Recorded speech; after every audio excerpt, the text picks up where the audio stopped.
Hello guys, আমার নতুন একটি ভিডিওতে তোমাদের আবারও স্বাগত জানাই।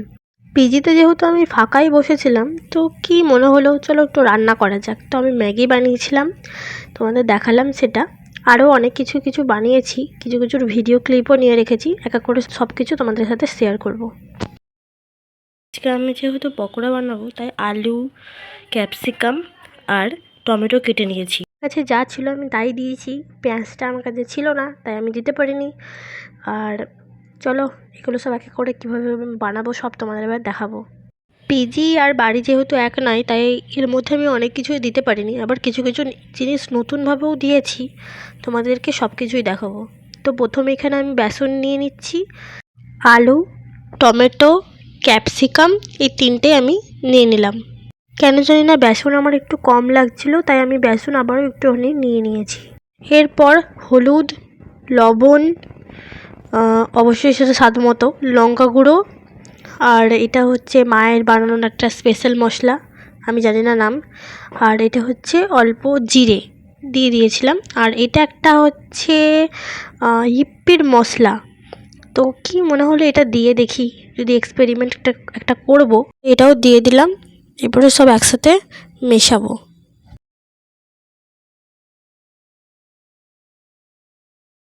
আমার এটা ভালোভাবেই মাখা হয়ে গেছে।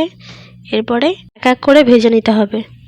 যেহেতু পিজিতে আমি অন্য রান্না যাই করি না কেন ভাজাভুজি কম করেছি, তো আমি প্রথমে কিছুটা ভেজে রেখে দিয়েছিলাম, এটা আমি সেকেন্ডবার ভাজছি।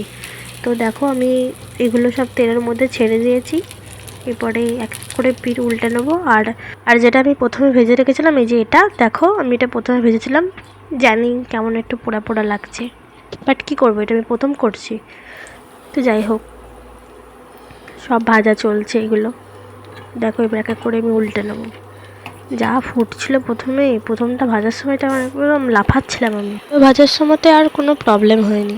আমার ফোন ধরার জন্য যেহেতু কেউ ছিল না, তাই আমি সবগুলো উল্টানো তোমাদের দেখাতে পারিনি। একটা পিঠ ভালোভাবে ভাজা হয়ে গেছে, এরপরে আমি নামিয়ে নেবো। আমার নামানো হয়ে গেছে, আর সুন্দর করে সার্ভ করে নিয়েছি, সসও দিয়েছি এর মধ্যে। চলো এবার তোমাদের ভেঙে দেখাবো ভেতরটা কেমন হয়েছে। আর আলুগুলো সত্যিই খুব সেদ্ধ হয়েছিল ভালো রকম। আমি ভেবেছিলাম যে সেদ্ধই হবে না, কতক্ষণ টাইম লেগেছিল। তারপরে খেয়ে যখন দেখেছি সত্যি অনেক ভালো সেদ্ধ হয়েছিল। আর শুধু পকোড়া খাইনি, পকোড়ার পাশাপাশি আমি কফিও বানিয়েছিলাম, সেটাও তোমাদের দেখিয়ে নিলাম। কফিটা আমি পকোড়াটা বানানো শেষ হওয়ার পরেই বানাতে গেছিলাম, তখন কি পকোড়াটা একটু ঠান্ডা হয়ে গেছিলো।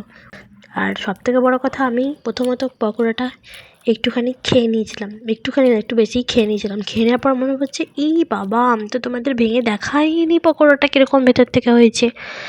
তো এতক্ষণে মনে পড়েছে, আমি তখন দেখাচ্ছি, দেখে নাও পকোড়াটা।